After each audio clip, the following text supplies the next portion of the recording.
पड़ता। हेलिब्रस नाइगर ये एक दवा है जो कई इलामतों में इनसे मिलती जुलती है। इसमें भी स्टूपिफेक्शन जरूर पाई जाती है, दिमाग कुछ मायूस सा हो जाता है। अगर दिमाग के मायूस होने का रुझान ना हो तो हेलिब्रस दवा नहीं है। इसकी हर बीमारी में किसी न किसी दर्जे में स्टूपिफेक्शन यानी दिमाग का मुअत्तल सा मायूस सा हो जाना जरूर पाया जाएगा। ब्रेन के इफेक्शन के लिहाज से मैंने इसको इसके बाद रखा था, अभी ग्लोनाइन के बाद, उसमें भी ये कुछ बातें मिलती हैं इस किस्म की। हेलिब्रस की जो खुसूसी इलामतें हैं, दिमाग का मुअत्तल होना या कंफ्यूज हो जाना, स्पाइनल कॉर्ड की तकलीफ़ें, नर्वस सिस्टम की तकलीफ़ें, खुसूसियत के साथ अगर दिमाग पर के झिल्लियों पर इन्फ्लेमेशन हो और स्पाइनल कॉर्ड्स की जो मेम्ब्रेन्स हैं जिनके अंदर नर्व्स लिपटी हुई होती हैं, उनमें अगर इन्फ्लेमेशन हो,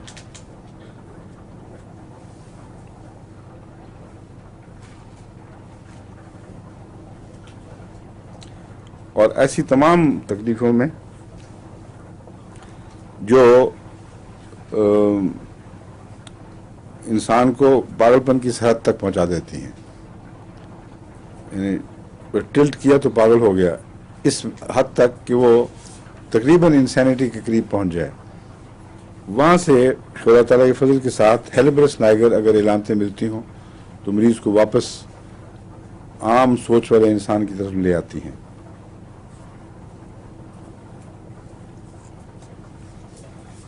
एक और इसमें ये इलामत है हेलिब्रस नाइगर में कि अपने आज़ा पर, अपने मसल्स पर जो दिमाग का कंट्रोल है वो कमज़ोर पड़ जाता है और पूरी तरह दिमाग उसके हुक्म के मुताबिक, दिमाग के हुक्म के मुताबिक आज़ा काम नहीं करते।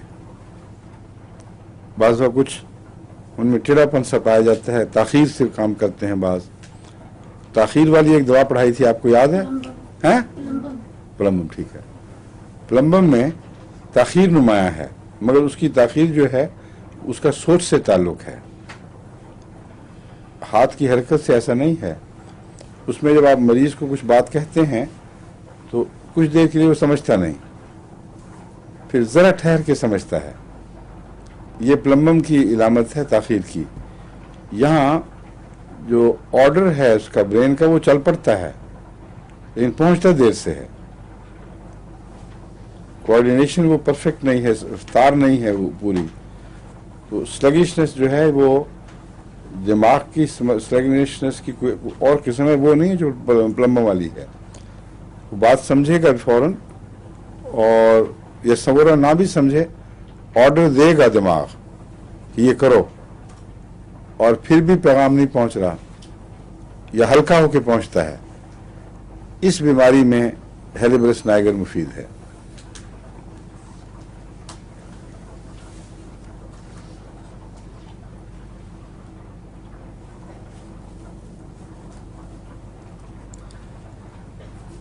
डॉक्टर्स कहते हैं it looks like a paralytic state but it is not paralysis.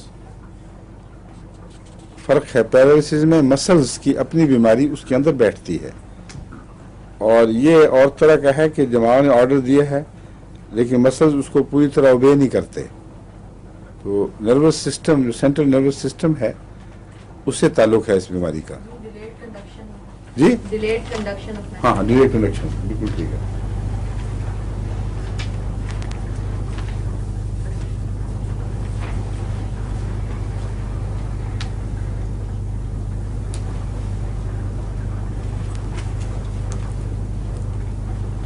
अब इसका और प्लम्बम का मुआवजा इसमें देख लें कि प्लम्बम वाले को आप कुछ बात कहें तो थोड़ी देर के बाद क्या समझेगा क्या बात कही थी, थोड़ी सी डिले के बाद उस बात को रिस्पॉन्स देगा।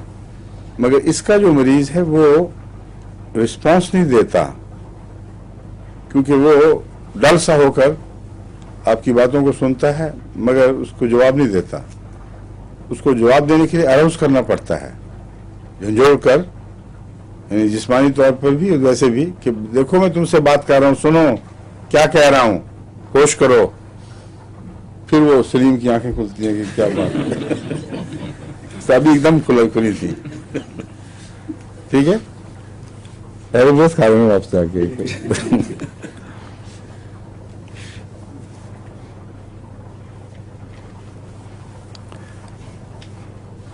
अगर किसी को शैतान नजर आने लग जाए और बदबू है तो हेरेब्रस दे दें उसको बिला ताखीर।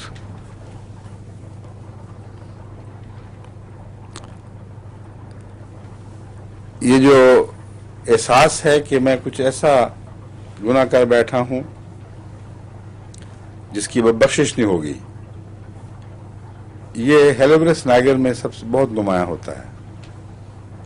और उसका मुहावरा जो इस्तेमाल होता है किताबों में, मुख्तलिफ दुआओं में पाया जाता है, I have sinned away my day of grace. Grace से मुराद अल्लाह ताला की बख्शिश है। तो मैं वो दिन उस दिन से गुजर चुका हूं जिससे पहले पहले बख्शिश का इतलाक हो सकता था, वो दिन गुजर चुका है। ये एहसास आजकल जर्मनी में एक अहमदी लड़के को हुआ बड़ा सख्त। उसको दवाई पिलवा देना, नाम नहीं लेना यहाँ, ठीक है। उसकी वालदा का खत है, वो पहले भी कई दफा इस दफा कहते हैं हद से ज्यादा कुछ हो गया। वो कहते कोई सवाल नहीं रहा मेरी बख्शिश का किसी पहलू से भी। तो ये बीमारी है, उसको हेरेब्रस नाइगर 30 या 200 या ऊपर है।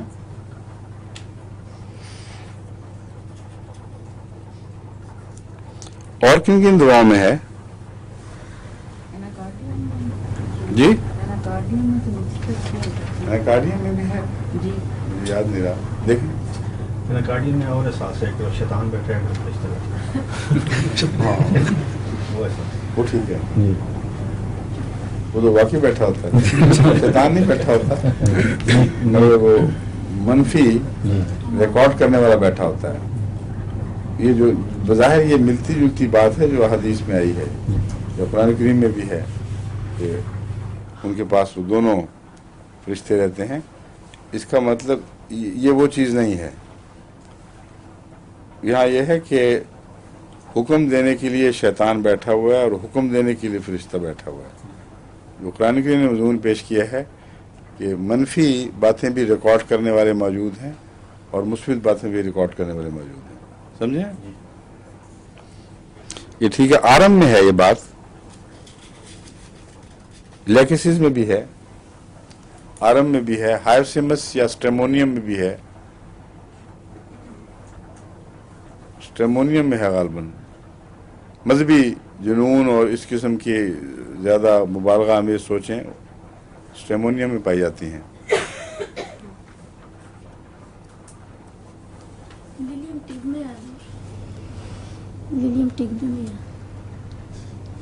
एक बड़ा दिलचस्प वाक्य इसने लिखा हुआ है दर्दनाक मगर है भी दिलचस्प भी है कि ऐसा मरीज जिसको पहले ही अपने हर वक्त अपने गुनाहों का एहसास, ये फर्जी एहसास बहुत हद से गुजर चुका हूँ, उसको अगर वाक़ियतन एक्यूज़ कर दें किसी चीज़ से तो वो शटर हो जाता है फिर।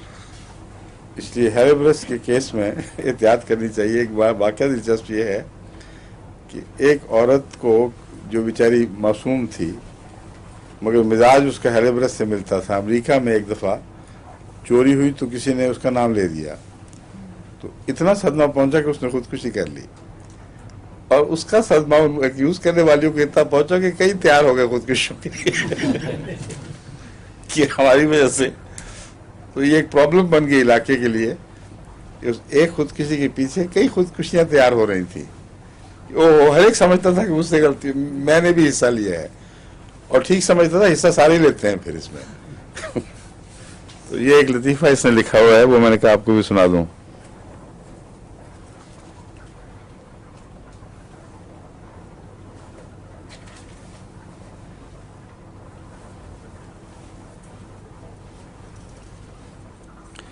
हाइड्रोकेफलस में बहुत सी दवाएं बयान की जाती हैं, लेकिन सबसे ज्यादा मौसर तो मैंने सिलीशिया देखी है। इसमें ये कहता है कि हेलिब्रस में भी मौजूद है। उसकी एक इलामत है शार्प स्क्रीम। ये तो कोई ऐसी इलामत नहीं है जो इसको अलग करे, क्योंकि शार्प स्क्रीम तो उसकी एक स्टेज पर जबकि सर बड़ा हो जाए और आंखें सिकुड़ जाएं, लाजमन हर बच्चा चीखता है और तेजी के साथ उसकी एकदम चीख निकलती है।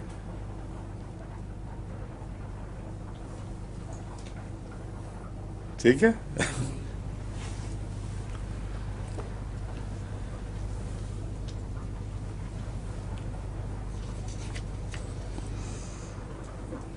एपिस की चीख सबसे ज्यादा नुमाया है। असल में एपिस और इस चीख का बड़ा गहरा ताल्लुक है। एपिस में चूंकि डंग मारने की दर्द का मजमून है, इसलिए वहां जो सर के अंदर पानी के दबाव की वजह से जो तकलीफ पहुंचती है, अगर एपिस के मिजाज का मरीज हो तो उसको बहुत तेज डंग महसूस होता है। इसकी वजह से उसकी चीख बड़ी नुमाया है और एपिस जैसी कोई दर्दनाक चीख नहीं है जो हाइड्रोकेफलस में सुनी जाए। उस पर एपिस देते हैं तो आहिस्ता असर करती है, हफ्ता 10 दिन कम से कम लेती है कि वो पेशाब जब आना शुरू हो जाए कसरत से तो फिर वो फायदा पहुंचता है। सिलीशिया दिया जाए तो वो ज़्यादा तेज असर है और रिलीफ बहरहाल पहले दे देती है। एपिस की खराबी है कि अगर एपिस क्योर ना भी कर सके तो वक्ती तौर पर कुछ फ़ायदा दे जाती है और डॉक्टरों को धोखा लग जाता है कि कुछ फ़ायदा हुआ है, फिर वो एक जगह जाकर रुक जाएगी। फिर वो जो आँख की पुतलियाँ वो इतनी सिकुड़ जाती हैं कि जैसे एक नुक्ता बन जाती हैं। तोते जिन्होंने पाले हैं उनको पता है कि तोते को जब गुस्सा आता है तो उसके आँख की पुतली करीबन गायब हो जाती है, सिर्फ सफ़ेदी रह जाती है। उसी किस्म की पुतली बच्चे की हो जाती है और ये बहुत ख़तरनाक अलामत है कि बहुत ज़्यादा दबाव बेचारे के दिमाग पर पड़ चुका है। उसमें ये भी और ना हो तो हेलिब्रस भी मुफीद है, क्योंकि हेलिब्रस का अमूमन दिमाग की वर्मों से, उसके झिल्लियों के वर्मों और दिमाग पर दबाव से है। इसलिए जो निस्बतन काम आने वाली मुफीद दवाएं हैं, खा वो शफा दे ना भी दे सकें, वक्ती तौर पर कुछ फ़ायदा पहुंचा देती हैं, लेकिन हेलिब्रस को शफा देने वालियों में भी शुमार किया हुआ है।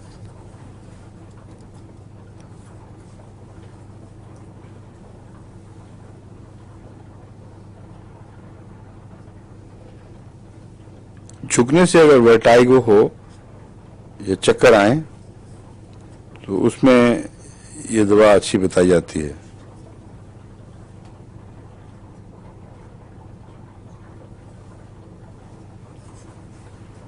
ये जो दिमाग की स्टूपिफेक्शन है, यानी मुअत्तल सा हो जाना, माउफ सा फिरना, इसमें और कोई दवा याद है आपको, कोई नुमाया हो? क्यों जी, बताएं। आज सबके दिमाग स्टूपिफाइड होंगे। वो बात नहीं रही जो पहले एकदम जवाब आया करता था। कोई बात है? क्यों जी? नहीं, हेलिब्रस तस्लीम करा दो सबको। जिंक के मुतालिक मैंने बताया था, इसमें एक तजाद पाया जाता है, एक स्टूपिफेक्शन और एक जूदिसी। याद नहीं रहा? अब याद रखना। जिंक मेटालिकम है? Zinc metallicum. हाँ, जिंक मेटालिकम।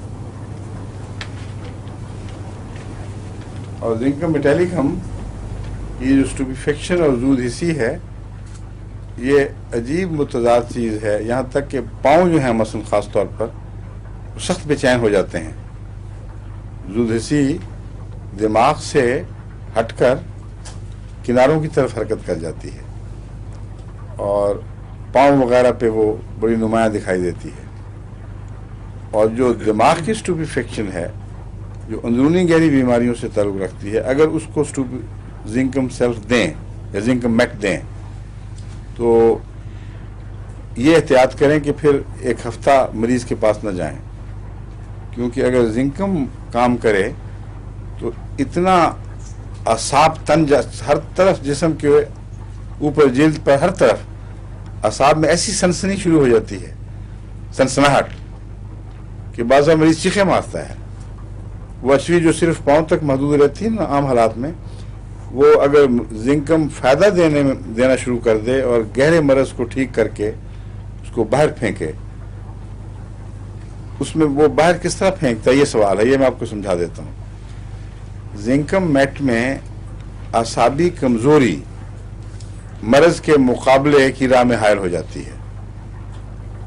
یعنی جس طرح ایک نفسیاتی لحاظ سے کمزور ول کا مریض، کمزور ذہن کا مریض مقابلے کی ہمت ہی نہیں پاتا، کوئی مشکل کام وہ بیٹھ ہی جاتا ہے کہ کیا ضرورت ہے، کیا مصیبت کرنی ہے. اندرونی طور پر جب یہ حالت جسم کی ہو کہ بیماریاں ہیں مگر جسم ان کے خلاف اٹھتا نہیں ہے، تو اس صورت میں زنکم میٹ دی جاتی ہے. زنکم میٹ اگر صحیح تشخیص ہو تو وہ بیماری جو موجود تھی اس کے خلاف جسم کو اراؤز کرتی ہے، لیکن جب اعصاب جاگتے ہیں تو چھنانے لگتے ہیں، سارے سنسناہٹ ہو جاتی ہے جسم پر اور پتہ چلتا ہے کہ اعصاب جاگ اٹھے ہیں. فالجی مریض اگر ہے تو سارا معروف حصہ فالج کا اوور سینسٹیو ہو جاتا ہے. جس دفعہ بعض دفعہ سونے کے بعد کوئی ٹانگ سو جائے یا پاؤں سو جائے تو بعض دفعہ جب دوبارہ جان پڑتی ہے پاؤں لگائیں تو چھن چھن چھن چھن سی شروع ہو جاتی ہے، سارے وہ سنسناہٹ جیسے مکھیاں بنبنا رہی ہوں. یہ سنسناہٹ اس سے بہت زیادہ طاقت سے، جس طرح ہم سوئے ہوئے پاؤں کو یا ٹانگ کو جگانے پر محسوس کرتے ہیں، زنک کے مریضوں میں پائی جاتی ہے. تو دماغ کا معروف ہونا اور زود حس ہونا یہ معنی رکھتا ہے. جب آپ علامتیں پڑھیں گے تو یہ نہ سمجھیں کہ متضاد چیزیں ہیں. عموماً دماغ معروف ہی رہتا ہے اور اس کے ساتھ ہی زود حسی کی بعض علامتیں مختلف جگہوں پر دکھائی بھی دیتی ہیں، خاص طور پر پاؤں میں، اور وہ بھی کناروں پر پائی جاتی ہیں. دیکھا آپ نے؟ ایلومینا میں بھی ہونا چاہیے. جی، ایلومینا ایلومینا میں اس قسم کی زود حسی جو پاؤں میں زیادہ ہو، نہیں، یہ اسٹوپیفیکشن ایلومینا کی جو اسٹوپیفیکشن وہ اور ہے، وہ آرٹیریوسکلیروسس سے ہوتی ہے. ایلومینا ایک آرٹریوسکلیروسس پیدا کرنے کی چوٹی کا زہر ہے، اور وہ دور جس میں ایلومینیم کے برتن بہت استعمال ہوتے ہوں ان میں آرٹیریوسکلیروسس کا ایک ذمہ دار ایلومینیم کو بھی قرار دیا جا سکتا ہے. اس لیے جن میں یہ رجحان ہو ان کے متعلق پوری احتیاط کرنی چاہیے کہ وہ نہ ایلومینیم کے برتنوں میں پکائیں، نہ کھائیں، نہ رکھیں ان میں، اور ٹنڈ فوڈ سے احتراز کریں، کیونکہ جتنا بھی ٹنڈ فوڈ ہے اس کی پروسیسنگ میں ایلومینا استعمال ہوا ہوتا ہے. کہیں نہ کسی سٹیج پر جو بڑے بڑے برتن ہیں ان کے جن میں یہ تیار کرتے ہیں ان میں ایلومینا ہوتا ہے. اس لیے بہترین یہ ہے کہ ایلومینا سے کلیتاً پرہیز رکھا جائے. مگر میں یہ بتا رہا ہوں کہ اس کی اسٹوپیفیکشن وہ نہیں ہے جو میں یہ یہاں بیان کر رہا ہوں.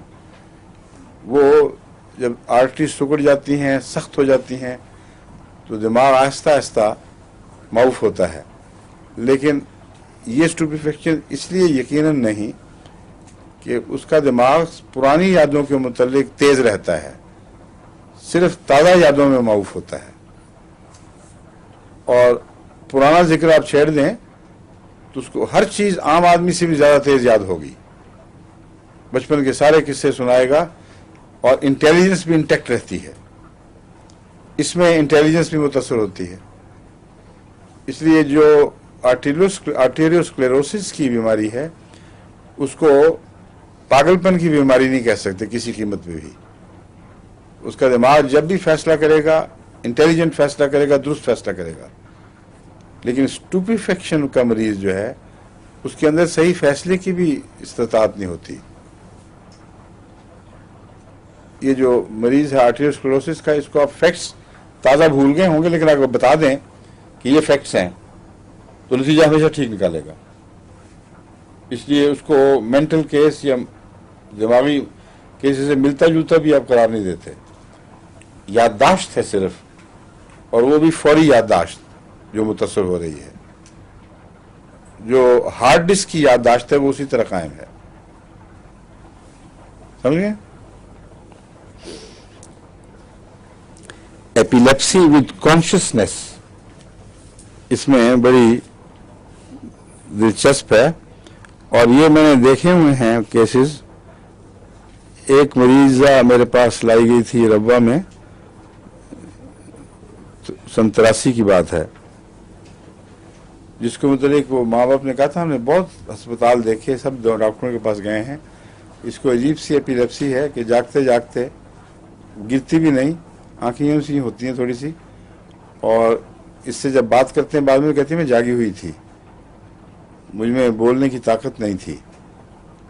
ये जो एपिलेप्सी है उसमें जिंक आई एम सॉरी ये ना क्या हेलिब्रस नाइग्रस को बहुत दखल है। मैंने उनको कोई और दवा दी थी, मैं सोच रहा था, इस वजह से दिमाग यहाँ से हट गया, मुझे याद नहीं आ रही, मगर थी वो और हेलिब्रस नहीं थी। उससे खुदा के फल से उसको बहुत इमीडिएट फ़ायदा हुआ था, फिर उसके बाद तकलीफ नहीं हुई। मगर ये भी एक याद रखने के लायक बात है कि बाज़ एपिलेप्सीज में जागते हुए भी एपिलेप्टिक अटैक हो जाता है।